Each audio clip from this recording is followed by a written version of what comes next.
Hello students, हम आपके लिए लेकर आ गए हैं मोस्ट इंपोर्टेंट 35 क्वेश्चंस जो कि रिलेटेड होने वाले हैं आपके चैप्टर नंबर 12 से, that is some natural phenomena, मतलब कुछ प्राकृतिक घटनाएं बच्चों। तो चलिए बिना किसी देरी के इस क्लास को स्टार्ट करते हैं और करते हैं अपना क्वेश्चन नंबर 1। क्या कह रहा है हमारा क्वेश्चन नंबर 1 बच्चों? What causes lightning? बिजली का कारण क्या है, ये पूछा गया है। चलो, फर्स्ट ऑप्शन है मूवमेंट ऑफ एयर, हवा की गति, accumulation of electric charges in clouds, heat from the sun, या फिर मैग्नेटिक फील्ड, बादलों में विद्युत आवेशों का संचय, सूर्य से निकलने वाली गर्मी, या फिर चुंबकीय क्षेत्र। क्या होगा इसका आंसर? तो बच्चों हमको पता है कि जब भी बिजली चमकती है ना, बिजली चमकने का कारण ही होता है जब हमारे क्लाउड्स में डिफरेंट टाइप के चार्जेस अक्यूमुलेट हो जाते हैं। तो हमारा सिंपल सा आंसर हो जाएगा बी, दैट इज बादलों में विद्युत आवेशों का संचय हो चुका है। दैट इज वाई क्या हो रहा है बच्चों? और वो आवेश कौन कौन से होते हैं? एक तो पॉजिटिव होता है और एक नेगेटिव होता है। जब ये बहुत सारे अक्यूमुलेट हो जाते हैं, संचय हो जाता है इनका बादलों में, तब क्या होता है? बिजली चमकने लगती है। क्लियर है? चलिए आगे बढ़ते हैं, क्वेश्चन नंबर 2 के पास चलते हैं। Which device is used to protect buildings from lightning? अब ऐसी कौन सी डिवाइस है बच्चों, ऐसा कौन सा उपकरण है जो भवनों को बिजली से बचाने के लिए कौन सा उपकरण उपयोग किया जाता है? ठीक है, बिल्डिंग्स को बचाना है अब हमें। तो हमको पता है, हमने एक डिवाइस के बारे में पढ़ा था बच्चों, lightning rod, weather vane, antenna, या फिर कंपास। तड़ित चालक, पवन दिशा सूचक, एंटीना, या फिर कंपास। तो अगर सिर्फ ऑप्शंस को एनालाइज करते हैं तो कंपास जो है वो तो बिल्कुल भी नहीं होगा, क्योंकि वो तो डायरेक्शन के लिए होता है। ठीक है, कंपास नहीं। एंटीना नहीं होगा। वेदर वेदर प्रेडिक्शन के लिए किया जाएगा, राइट? तो सिंपल सा आंसर हो जाएगा बच्चों हमारा लाइटनिंग रॉड, मतलब तड़ित चालक। ये किस पर बेस होता है? इलेक्ट्रिक डिस्चार्ज पर बेस होती है लाइटनिंग रॉड। क्लियर है? याद रखिएगा। चलिए आगे बढ़ते हैं, क्वेश्चन नंबर 3 की ओर चलते हैं।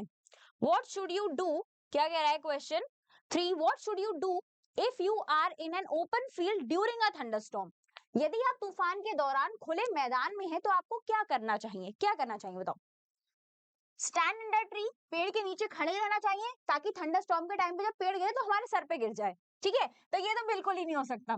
चलो, दूसरा है lie flat on the ground, run to the higher ground, stand on a metal object. अब धातु की वस्तु पे अगर मैं खड़ी हो जाऊंगी तो लाइटनिंग के टाइम पे मुझ में चार्ज हो जाएगा, मतलब मेटल जो है वो गुड कंडक्टर ऑफ इलेक्ट्रिसिटी है, तो वो क्या करेगा? चार्जेस को अपनी तरफ खींच लेगा और मुझे करंट पास कर देगा मेरे थ्रू। तो मैं ये भी नहीं करूंगी।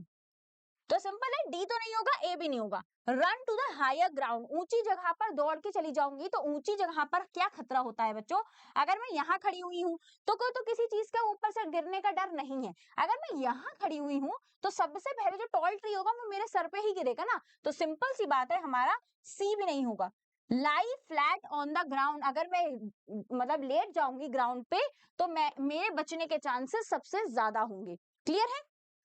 जमीन पर सपाट लेट जाना चाहिए। क्वेश्चन नंबर 4 की बात करते हैं। The loud sound that follows lightning is called? बिजली के बाद आने वाली तेज आवाज को क्या कहते हैं? आपने सुना होगा ना बच्चों, जब भी बिजली चमकती है अकेले नहीं, आवाज आती है, कुछ कुछ मतलब आवाज आती है, क्या होती है वो? इको, थंडर, नॉइस, या फिर वाइब्रेशन। प्रतिध्वनि, गर्जन, शोर, या फिर कंपन। ठीक है, ऐसा बोलते हैं ना, बादल गरज रहे हैं, है ना? लाइटनिंग होने वाली है, बादल गरज रहे हैं। थंडर, तो सिंपल सा आंसर हो गया बच्चों थंडर। इको क्या क्या मतलब है? प्रतिध्वनि। हमने कुछ बोला, इको आ रही है ना? पहाड़ों में सिमरन ऐसे करके चीखा तो सिमरन सिमरन सिमरन, ये क्या होता है? ये इको होता है। शोर है, चिल्ला रहे हो, नॉइस। कंपन क्या है? वाइब्रेशन है। तो यहाँ पे ये वाइब्रेशन तो नहीं हो रही है, तो सिंपल है, ये भी नहीं होगा। सिंपल सा आंसर हो जाएगा हमारा गर्जन। क्लियर है? चलिए आगे बात करते हैं क्वेश्चन नंबर 5 की।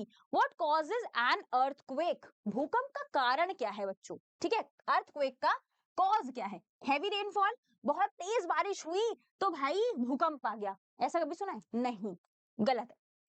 मूवमेंट ऑफ टेक्टोनिक प्लेट्स, विवर्तनिक प्लेटों की गति। स्ट्रॉन्ग विंड्स, स्ट्रॉन्ग विंड चलेंगी तो क्या आएगा? अर्थक्वेक तो नहीं आएगा। ओशन वेव्स, ये भी गलत है, ये भी गलत है। तेज हवाएं और समुद्री लहरें जो है वो अर्थक्वेक का कॉज नहीं होती हैं। हमारी अर्थ में बच्चों, आपने पढ़ा था, मैं एक बार फिर से बताती हूँ, हमारी अर्थ कैसी है? सर्कल है ना? स्फीयर शेप की है, सॉरी। अगर मैं इसको कट करूंगी या फिर इस तरीके से मैं उसका 1/4 हिस्सा कट करती हूँ तो मुझे क्या दिखाई देता है? डिफरेंट टाइप की लेयर्स दिखाई देती हैं। ठीक है, और ये क्या है? हमारी क्रस्ट है। और जो हमारी क्रस्ट है बच्चों, उसके अंदर बहुत सारी प्लेट्स मौजूद हैं, बहुत परतों से मिलकर बनी है, तो उनमें जब मूवमेंट होता है तब क्या आता है, अर्थक्वेक आता है। तो विवर्तनिक प्लेटों की गति को क्या बोलते हैं, भूकंप का मेन कारण बोलते हैं। क्लियर है? चलिए आगे बढ़ते हैं क्वेश्चन नंबर 6 की ओर। The instrument use to measure the earthquake intensity. अब ये क्वेश्चन बहुत इंपॉर्टेंट है बिकॉज यहाँ पर कुछ वर्ड्स का खेल है। भूकंप की तीव्रता मापने के लिए कौन सा यंत्र उपयोग किया जाता है बच्चों? ठीक है, हम क्या नाप रहे हैं, अर्थक्वेक की इंटेंसिटी को नाप रहे हैं। इस बात को याद रखना, इंटेंसिटी नाप रहे हैं अर्थक्वेक की, मैग्नीट्यूड नहीं, इंटेंसिटी। बैरोमीटर, थर्मोमीटर, सीस्मोग्राफ या फिर एन्यूमोमीटर। वायु दाब मापी, ताप मापी, भूकंप मापी या फिर वायु वेग मापी। तो हमारा सिंपल सा आंसर हमको पता है बच्चों, सीस्मोग्राफ हो जाएगा, दैट इज भूकंप मापी। क्योंकि हमको पता है अर्थक्वेक के टाइम पर क्या निकलती है बच्चों, एनर्जी रिलीज होती है किसके फॉर्म में, सीस्मिक वेव्स की फॉर्म में। तो जो इंस्ट्रूमेंट हमें चाहिए तीव्रता मापने के लिए भूकंप की, वो होता है भूकंप मापी, क्योंकि भूकंप की जो किरणें हैं वो निकलती हैं। सिंपल सा आंसर हो जाएगा सीस्मोग्राफ। चलिए आगे बात करते हैं question 7, Thala for a reason. चलिए, the point inside the earth where an earthquake originate is called. पृथ्वी के अंदर वह बिंदु जहां भूकंप की उत्पत्ति होती है। ठीक है, अब हमारा अर्थ जो है ना बच्चों, वो बहुत सारे उसमें पॉइंट्स हैं। ठीक है, अब उस पॉइंट में कहां पर अर्थक्वेक जनरेट होता है, इस बात को पूछा गया है। एपिसेंटर, फोकस, सेंटर या फिर कोर, ऊपरी केंद्र, केंद्र, मध्य या फिर कोर। तो हमारा सिंपल सा आंसर हो जाएगा जहां पर अर्थक्वेक ओरिजिनेट होगा, है ना। अब हमारा ये जो स्फीयर है बच्चों, अर्थ का जो स्फीयर है उसके अंदर कहां पर जनरेट होगा अर्थक्वेक, तो हमको पता है बच्चों फोकस पे, है ना। तो सिंपल सा आंसर हो जाएगा हमारा बी, फोकस, दैट इज केंद्र। मुख्य केंद्र पर ही क्या होगा, अर्थक्वेक ओरिजिनेट होगा। चलो आगे बात करते हैं क्वेश्चन 8 की। The point on the earth surface directly above the focus. पृथ्वी की सतह पर केंद्र के ठीक ऊपर का बिंदु क्या कहलाता है, फोकस, एपिसेंटर, सेंटर या फिर ओरिजिन। केंद्र, ऊपरी केंद्र, मध्य या फिर मूल। बहुत आसान तरीका है मेरे पास इसको याद रखने का। ये क्या है, अर्थ है ना, स्फीयर है। हमको पता है यहाँ पर क्या है, अर्थक्वेक जनरेट होता है, जिसको मैं बोल रही हूँ केंद्र या फिर फोकस। अब ABCD पढ़ लो फटाफट से, A B C D E और F, बस इतनी पढ़ो। ठीक है, चलो G तक पढ़ लेते। ठीक है, EF को याद रखना है, फोकस अर्थक्वेक जहां पर जनरेट हो रहा है, फोकस केंद्र पर। ठीक है, फोकस के ऊपर F से फोकस स्टार्ट है, F के ऊपर क्या आ रहा है, F से पहले क्या है, यहाँ पर पूछा गया है पृथ्वी के केंद्र के ठीक ऊपर का बिंदु क्या है, मतलब यहाँ पर जो भी चीज है वो E से स्टार्ट होगी। Simple, epicentre. क्या आंसर हो जाएगा बच्चों इसका, ऊपरी केंद्र। केंद्र के ऊपर वाला हिस्सा क्या कहलाएगा, एपिसेंटर या फिर ऊपरी केंद्र कहलाएगा। आसान था, याद रखना। EF से याद रखो, F से पहले आता है E, तो मतलब फोकस से पहले जो पॉइंट होगा वो क्या होगा बच्चों, या फिर ऊपर जो पॉइंट होगा वो क्या होगा, एपिसेंटर होगा। समझ में आ गया? चलिए question number 9, what type of charges accumulate at the bottom of thunder clouds।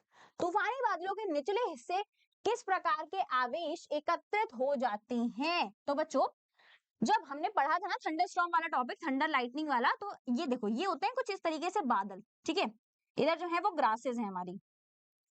मैं एक डायग्राम बना के इसलिए समझा रही हूँ तो क्योंकि डायग्राम से याद रखना बहुत आसान होता है ना। ये क्या है, ये ग्रास है, ये ग्राउंड है हमारा और ये हमारी ग्रासेस हैं। ठीक है, तो अब एक बात को याद रखना बच्चों, यहाँ पर क्या है, जो हमारा टॉप क्लाउड है, ठीक है, टॉप है मतलब ऊपरी हिस्सा जो है बच्चों, वहां पर हमेशा कौन सा चार्ज एक्यूमुलेट होता है, पॉजिटिव, धनात्मक। ठीक है, धनात्मक आवेश कहां पर होगा, ऊपर की साइड में, नीचे की साइड में नेगेटिव हमेशा, ये आपको याद रखना है। ठीक है, और यहाँ पर ग्राउंड की साइड में भी कौन सा होगा, पॉजिटिव। बस इतनी चीज को आपको याद रखना है, ग्राउंड के साइड में पॉजिटिव, टॉप पे पॉजिटिव, और यहाँ पर क्या है, बॉटम पे नेगेटिव चार्ज होगा। अब क्या पूछा गया है, तूफानी बादलों में एक्यूमुलेट हो रहा है बॉटम पे कौन सा चार्ज, तो बॉटम नेगेटिव है, तो सिंपल सा आंसर है बी, दैट इज ऋणात्मक। ठीक है, इस बात से याद रख लो, T प्लस में है और बॉटम का B जो है वो माइनस में है, क्लियर? और ग्राउंड क्या है, G तो है ही पॉजिटिव, क्लियर है? B negative, B minus, T positive. चलिए आगे बात करते हैं क्वेश्चन नंबर 10 की। What should you avoid touching during a thunderstorm? तूफान के दौरान आपको किसे छूने से बचना चाहिए, क्या चीज नहीं छूनी चाहिए? ठीक है, तो हमको पता है बच्चों तूफान में क्या है, चार्जेस हमेशा ट्रैवल करते हैं, तो मतलब जो भी गुड कंडक्टर होगा इलेक्ट्रिसिटी का, मतलब अच्छा चालक होगा, क्या होगा बच्चों, अच्छा है ये, ठीक है, अच्छा चालक होगा विद्युत का, उसे हमें नहीं छूना चाहिए, सिंपल सी बात है। प्लास्टिक की वस्तुएं जो है बच्चों बैड कंडक्टर होती है, वुडन ऑब्जेक्ट्स, मेटल ऑब्जेक्ट्स या फिर पेपर ऑब्जेक्ट्स, लकड़ी की वस्तुएं, धातु की वस्तुएं और कागज की वस्तुएं। तो बच्चों हमको पता है कि प्लास्टिक एंड वुड जो है वो बैड कंडक्टर ऑफ इलेक्ट्रिसिटी है, मतलब चालक नहीं है, ठीक है, बुरे चालक है। पेपर भी, तो हमारा सिंपल सा आंसर हो जाएगा मेटल, दैट इज धातु की वस्तु है, क्योंकि हमको पता है जितने भी मेटल्स है ना बच्चों वो क्या है, गुड कंडक्टर ऑफ इलेक्ट्रिसिटी है। क्लियर है, आसान था। चलिए आगे बढ़ते हैं क्वेश्चन 11 की ओर। The scale used to measure earthquake का मैग्नीट्यूड, याद रखना, इंटेंसिटी सीस्मोग्राफ, भूकंप मापी, क्या तीव्रता बताता है, भूकंप का परिमाण पूछा गया है यहाँ पर, याद रखना गलती हो सकती है, गलती मत करना। इंटेंसिटी किससे नापते हैं, तीव्रता किससे नापते हैं, सीस्मोग्राफ से, मैग्नीट्यूड के लिए दूसरा स्केल होता है। The scale used to measure the earthquake magnitude is known as Celsius scale, Richter scale, Kelvin scale या फिर Fahrenheit scale। सेल्सियस पैमाना, रिक्टर पैमाना, केल्विन पैमाना या फिर फ़ारेनहाइट पैमाना। तो हमको पता है सेल्सियस, केल्विन और फ़ारेनहाइट टेम्परेचर के लिए होता है। सिंपल सा हमारा आंसर हो जाएगा रिक्टर स्केल। रिक्टर पैमाना मैग्नीट्यूड को बताता है। MR सुना होगा, मिस्टर लिखते हो मिस्टर अमन, मिस्टर जोशी, मिस्टर शर्मा, इस तरीके से सुना है। इस बात को याद रख लो, मैग्नीट्यूड जो है बच्चों वो किससे कैलकुलेट किया जाता है, रिक्टर स्केल से। गलती मत करके आना वरना दिक्कत हो जाएगी, सबसे आसान है ये, ठीक है। रिक्टर स्केल से क्या मेजर करते हैं, मैग्नीट्यूड ऑफ अर्थक्वेक। और अगर मैं इंटेंसिटी की बात करती हूँ तो SI याद रखना, सुपरिटेंडेंट ऑफ पुलिस, ठीक है। तो जो हमारी इंटेंसिटी है बच्चों, इंटेंसिटी है वो किससे मेजर होती है, सीस्मोग्राफ से। ये आपको इतनी बात को याद रखना है, MR और SI को याद रखिएगा, क्लियर है। चलिए आगे बढ़ते हैं क्वेश्चन 12 की ओर। Which part of India is the most earthquake prone? Bharat का कौन सा हिस्सा सबसे अधिक भूकंप संभावित है बच्चों? Southern India, central India, northern and western India, eastern India, दक्षिण भारत, मध्य भारत, उत्तर और पश्चिम भारत या फिर पूर्वी भारत। तो हमने ये चीज पढ़ी थी और आपको ये याद रखना है कि सिंपल सा आंसर है नॉर्दर्न एंड वेस्टर्न, उत्तर और पश्चिम भारत में सबसे ज्यादा संभावित भूकंप आने की संभावना रहती है। क्लियर है। चलिए क्वेश्चन 13 की ओर बढ़ते हैं। What happens when lightning strikes the ground? जब बिजली जमीन पर गिरती है तो क्या होता है, ठीक है, फटाफट से बात करते हैं। नथिंग हैपेंस, कुछ नहीं होता भाई, कुछ नहीं होगा, गिर गई तो क्या हो गया। द ग्राउंड बिकम्स चार्ज और loud sound is produce both B and C, जमीन आवेशित हो जाती है, तेज आवाज पैदा हो जाती है, बी और सी दोनों। अभी एक डायग्राम बनाया था बच्चों मैंने क्लाउड का, क्लाउड में पॉजिटिव चार्ज ऊपर की साइड से, नीचे नेगेटिव चार्जेस थे, ठीक है। ग्राउंड पर मैंने आपको बताया था कि कौन से चार्जेस प्रेजेंट थे बच्चों, ग्राउंड पे पॉजिटिव चार्जेस थे, ठीक है। तो अब एक बात बताओ, जो हमारा ग्राउंड है बच्चों वो चार्जेबल सब्सटेंस है, मतलब एक ऐसा गुड कंडक्टर है इलेक्ट्रिसिटी का, या फिर मैं बोल सकती हूँ कि विद्युत का अच्छा चालक है ना। तो ग्राउंड पर जो है वो बिजली तो आएगी आएगी। तो सिंपल सा एक बात बताओ कि जब भी बिजली गिरेगी तो हमारा जो ग्राउंड है वो चार्ज होगा नहीं होगा, 100% होगा। तो ये वाली बात भी सही है। अब मुझको पता है कि जब भी बिजली गिरेगी बच्चों तो साउंड प्रोड्यूस होगी, किसके फॉर्म में, थंडर की फॉर्म में, है ना, ये तो मैं पहले ही पढ़ चुकी हूँ। थंडर मतलब गर्जना होगी। तो हमारा सिंपल सा आंसर हो जाएगा both B and C, B और सी दोनों। सारे ऑप्शंस को पढ़ना है, समझना है, फिर आंसर को मार्क करना है, ठीक है। चलिए क्वेश्चन 14 की बात करते हैं। The boundary between two tectonic plates, दो टेक्टोनिक प्लेट्स के बीच की बाउंड्री को क्या कह रहे हैं, दो विवर्तनिक प्लेटों के बीच की सीमा को क्या कहते हैं? फॉल्ट, क्रैक, बॉर्डर या फिर एज, भ्रंश, दरार, सीमा या फिर किनारा? बताइए फटाफट से क्या आंसर होगा इसका। क्या आंसर होगा बेटा? फॉल्ट कहेंगे, क्रैक कहेंगे, बॉर्डर कहेंगे या फिर एज कहेंगे बच्चों? तो बच्चों हमको पता है कि जो भी बाउंड्री होती है ना दो टेक्टोनिक प्लेट्स के बीच में, ठीक है, मतलब मान लो कि ये हमारी दो टेक्टोनिक प्लेट्स हैं, इसके बीच का जो भी गैप है उसको हम क्या बोलते हैं बच्चों? फॉल्ट बोलते हैं। सिंपल सा आंसर हो जाएगा हमारा ए, दैट इज भ्रंश। क्लियर है? चलिए आगे बात करते हैं क्वेश्चन नंबर 15 की। What type of building construction is safer in earthquake prone areas? भूकंप संभावित क्षेत्रों में कौन सा भवन निर्माण अधिक सुरक्षित है? ठीक है, वेरी टॉल बिल्डिंग्स, बहुत लंबी बिल्डिंग्स, बहुत ऊंची इमारतें बना दी जाए, बिल्डिंग्स विद फ्लेक्सिबल जॉइंट्स, लचीले जोड़ों वाली इमारतें, heavy concrete buildings, buildings without foundation, भारी कंक्रीट की इमारतें या फिर बिना नींव की इमारतें? तो बिना नींव की इमारतें तो रॉन्ग आंसर। मतलब पढ़ते हुए समझ में आ रहा है नहीं, ये नहीं हो सकता। ठीक है, टॉल बिल्डिंग्स बनाएंगे तो जल्दी संभावना होगी अर्थक्वेक आया तुरंत गिर गई। ठीक है, तो हमारा फर्स्ट वाला भी नहीं होगा। थर्ड की बात कर लेते हैं, बाहरी कंक्रीट की बनाएंगे बच्चों तो ये भी हमारा आंसर नहीं होगा। आपने सुना होगा बच्चों, जापान में ना, जापान को पता है हम क्या मानते हैं? एक आइडियल देश मानते हैं, है ना, कि उसको देख के सीखना चाहिए। जापान में जितनी भी बिल्डिंग्स है ना वो सब फ्लेक्सिबल जॉइंट्स की मिलकर बनी हुई हैं, मतलब लचीले जोड़ों वाली इमारतें, क्योंकि हमें पता है कि वहां पर हर समय क्या आता रहता है? कम कम इंटेंसिटी का या फिर ज्यादा इंटेंसिटी का क्या आता रहता है बच्चों? अर्थक्वेक आता रहता है। तो इसीलिए वहां पर जितनी भी इमारतें बनी हुई हैं वो सब फ्लेक्सिबल जॉइंट्स की, स्प्रिंग लगे हुए हैं, फ्लेक्सिबिलिटी है उनके अंदर। तो हमारा सिंपल सा आंसर हो जाएगा लचीले जोड़ों वाली इमारतें, दैट इज बी। क्लियर है? चलिए क्वेश्चन नंबर 16 के बारे में बात करते हैं। Why does thunder occur after lightning? अब थंडर क्यों आ रहा है भाई लाइटनिंग के बाद? बिजली के बाद गर्जना क्यों हो रही है? रीजन क्या है? Light travels faster than sound, sound travels faster than light, they occur at different times, thunder is reflection of lightning.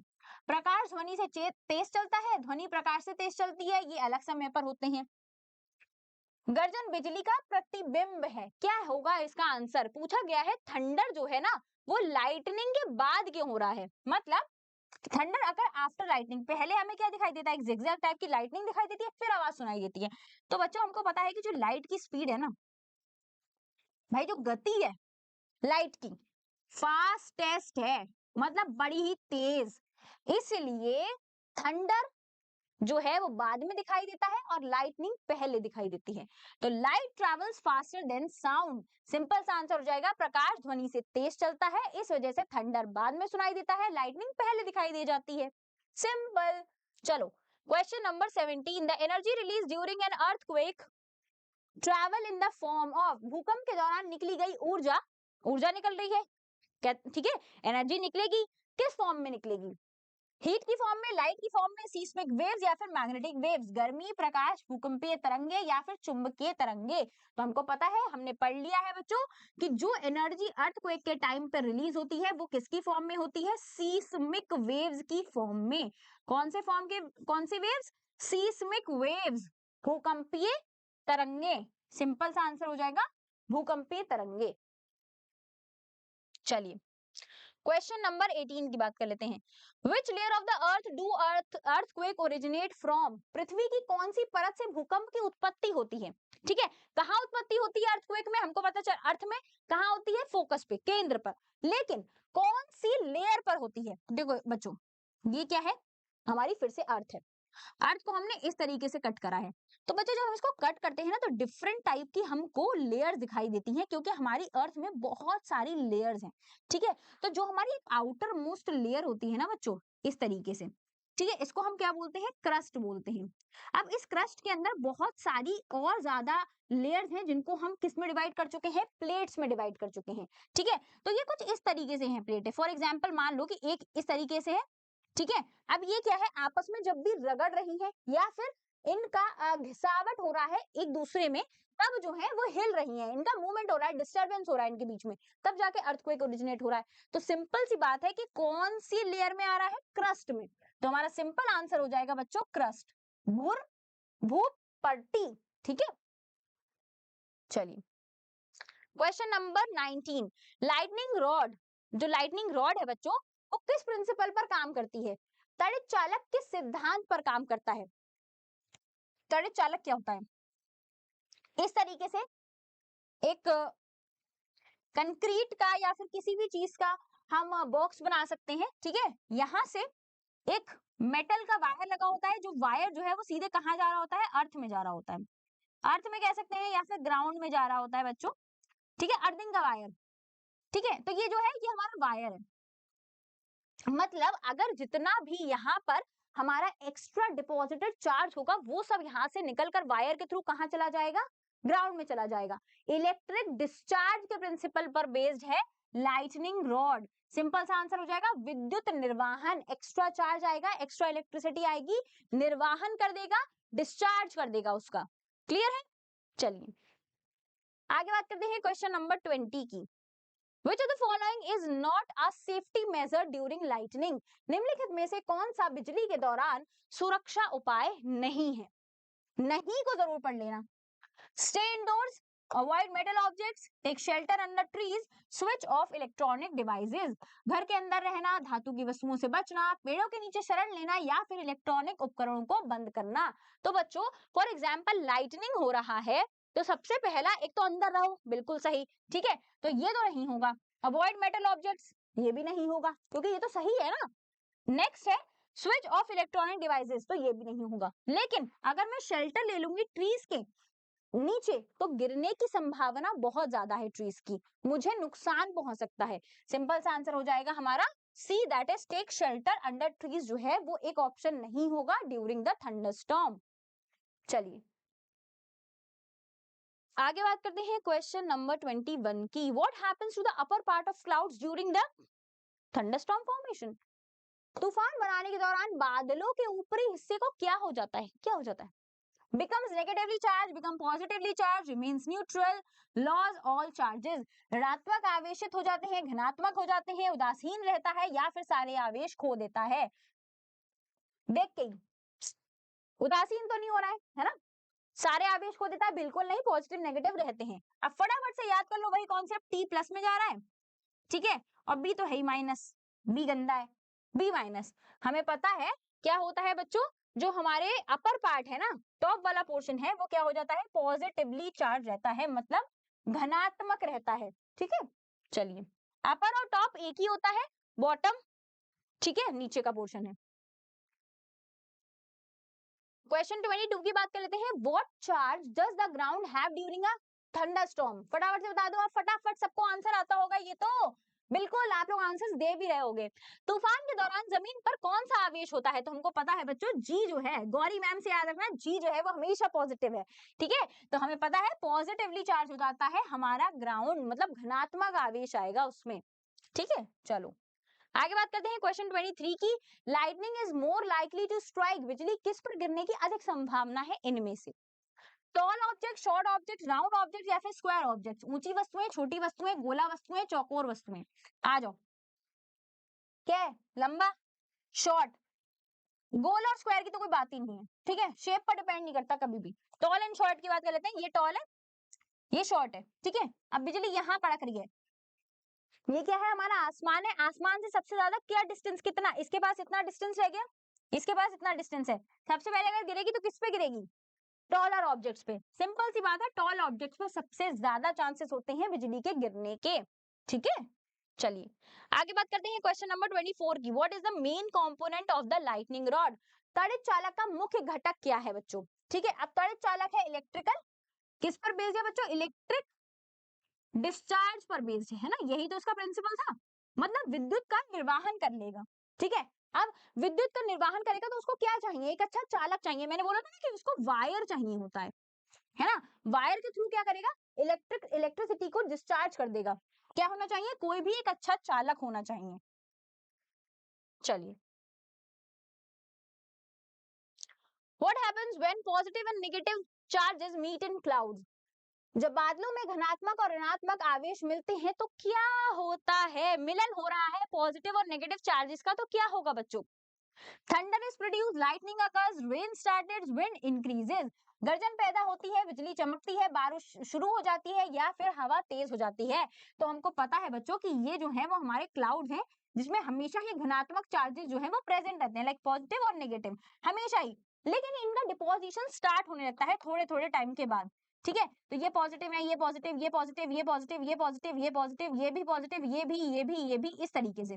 ठीक है, तो इस तरीके से जब इनका चार्जेस जो है वो बहुत ज्यादा एक्यूमुलेट हो गए, ठीक है, तब ये क्या करते हैं? लाइटनिंग को प्रोड्यूस करते हैं, यानी बिजली को चमकता हुआ हम देख सकते हैं जब इनका एक्यूमुलेशन बढ़ जाएगा।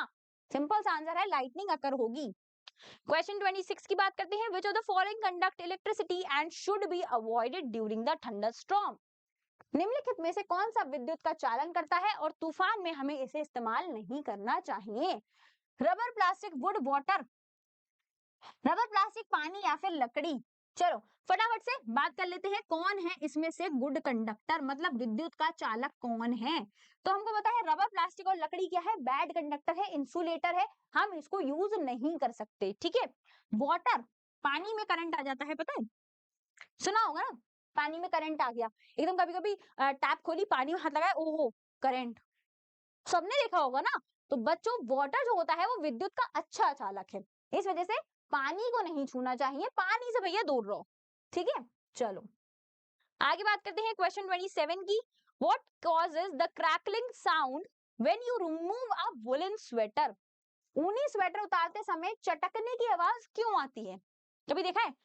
कभी भी वुलन कपड़े उतार रहे हो, ठीक है, तो क्या होता है, एकदम क्रैकलिंग साउंड आती है, कुछ दिखाई भी देता है, मतलब लाइटनिंग सा। ऐसा हुआ होगा ना आप लोगों के संग, कभी कभी ऐसा होता है, आप जो ब्लैंकेट होता है उसको ऐसे हटाते हो, तभी भी साउंड भी आता है और लाइटनिंग भी दिखाई देती है। वो किसकी वजह से होता है बच्चों?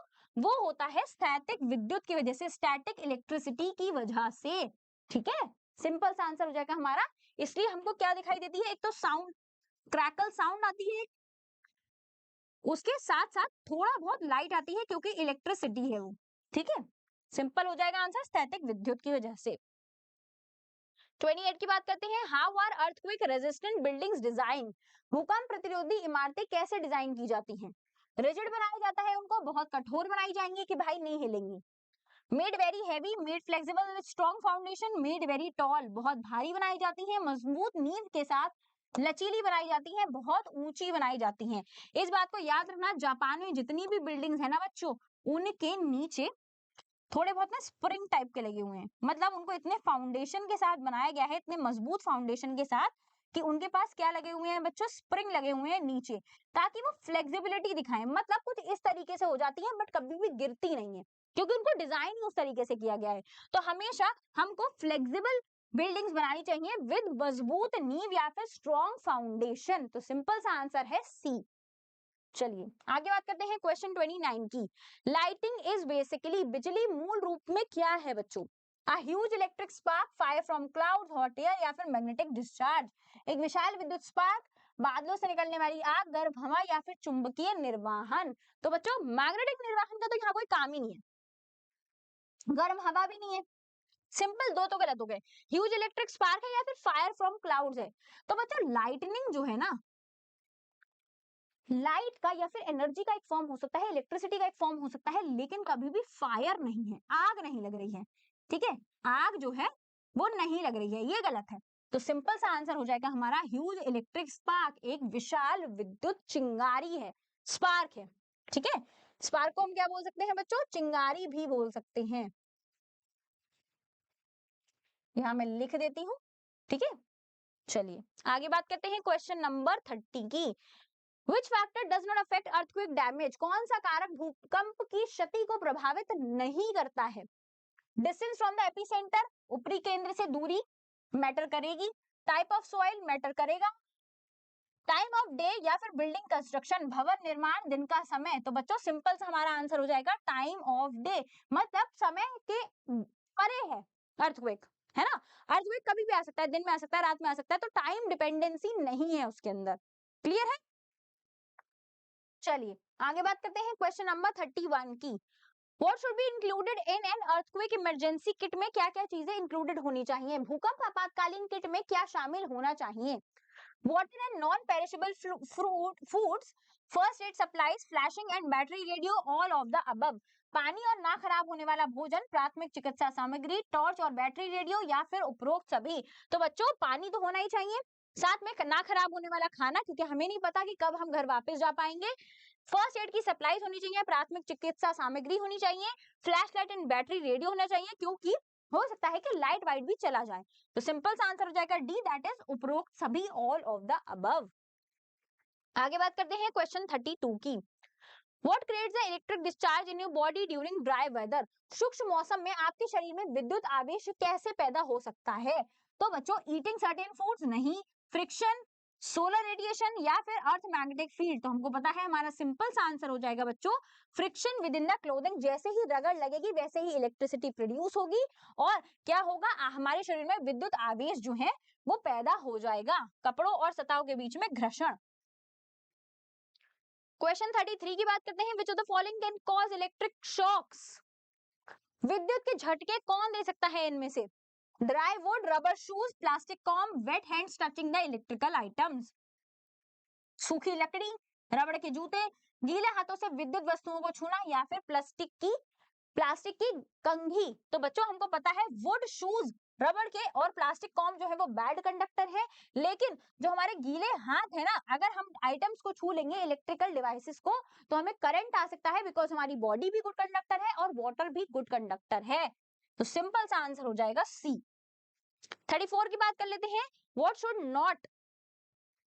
you not do during an earthquake? भूकंप के दौरान आपको क्या नहीं करना चाहिए? Hide under a table, stay away from the glass, use the elevator या फिर stay calm। मेज के नीचे छुप जाना चाहिए, बिल्कुल सही। कांच से दूर रहना चाहिए, बिल्कुल सही। लिफ्ट का उपयोग करना चाहिए, बिल्कुल गलत। शांत रहना चाहिए, ये बात बिल्कुल सही है। हमें एलिवेटर को यूज नहीं करना चाहिए बच्चों, क्योंकि क्या हो सकता है वो रुक सकती है और एकदम नीचे आ सकती है, आपको चोट पहुंचा सकती है। तो हमारा सिंपल सा आंसर हो जाएगा सी। क्वेश्चन 35 की बात करते हैं। लाइटनिंग लुक्स लाइक, बिजली कैसी दिखती है बच्चों? A bright flash of light, rainbow की तरह, फॉग की तरह, स्नो की तरह। देख के ही आंसर पता चल रहा है, इंद्रधनुष की तरह नहीं दिखती है, कोहरे की तरह नहीं दिखती है, बर्फ की तरह भी नहीं दिखती है, लेकिन प्रकाश की एक तेज चमक की तरह जरूर दिखती है। तो ये थे हमारे मोस्ट इंपोर्टेंट 35 क्वेश्चंस बच्चों। आई होप आपको मजा आया होगा। अगर मजा आया हो तो कमेंट सेक्शन में जरूर बताइए। चलिए अब एक बहुत ही अच्छी चीज से आपका करवाती हूँ सामना, जो है हमारी वेदा एकेडमी की तरफ से बनाई गई जवाहर नवोदय विद्यालय के लिए क्लास 6 की बुक, जो कि आपके बहुत ज्यादा काम आने वाली है, क्योंकि इसमें भर भर के हैं प्रैक्टिस क्वेश्चन और बहुत सारे प्रैक्टिस सेट, पीवाईक्यू सेक्शंस। तो फटाफट से इसको परचेज कर लीजिए, क्योंकि ये आपके बहुत ज्यादा ही काम आने वाली है। सेम इसी तरीके से क्लास 9 के लिए भी वेदा एकेडमी की तरफ से पब्लिश की गई है एक बुक, जिसको आप परचेज कर सकते हैं अपनी तैयारी के लिए बच्चों। और आप इसको परचेज कर सकते हैं हमारे वेदा एकेडमी के एप्लीकेशन के थ्रू, बिकॉज ये जो है बच्चों वेदा एकेडमी का एप्लीकेशन आपको एक बहुत अच्छा फीचर प्रोवाइड करने वाला है, जो मैं आपको अब बताने जा रही हूँ। तो दिल थाम के बैठिए, क्योंकि वेदा एकेडमी आपके लिए ले आया है बच्चों ऑल इंडिया मॉक टेस्ट का फीचर, जो कि बिल्कुल ही मुफ्त है और बहुत ही जल्दी आपके सामने आने वाला है। मतलब कौन सी तारीख को? इस संडे को। डेट को मार्क कर लीजिए, अपनी कॉपीज में नोट कर लीजिए, बिकॉज ये 24 अगस्त को होने वाला है शाम को 6 बजे बच्चों। क्लास 9 का जो टाइमिंग रहने वाला है वो होने वाला है 6 o'clock टू 8:30 तक जाएगा। और जो हमारा बच्चों रिजल्ट है ना, इस बात को याद रखना, जो हमारा रिजल्ट है वो 8:40 पर अनाउंस होगा। अपना लाइव लीडर बोर्ड देखना ना भूले, अपनी रैंक खुद डिसाइड करें, इससे पहले जेएनबी आपको रैंक करे। तो फटाफट से डाउनलोड कीजिए वेदा एकेडमी एप्लीकेशन को और इस फ्री फीचर का फायदा उठाइए। आई होप आपको ये क्लास समझ में आई होगी और इंटरेस्टिंग लगी होगी। हम मिलेंगे नेक्स्ट क्लास में, तब तक के लिए be safe and be healthy. Bye.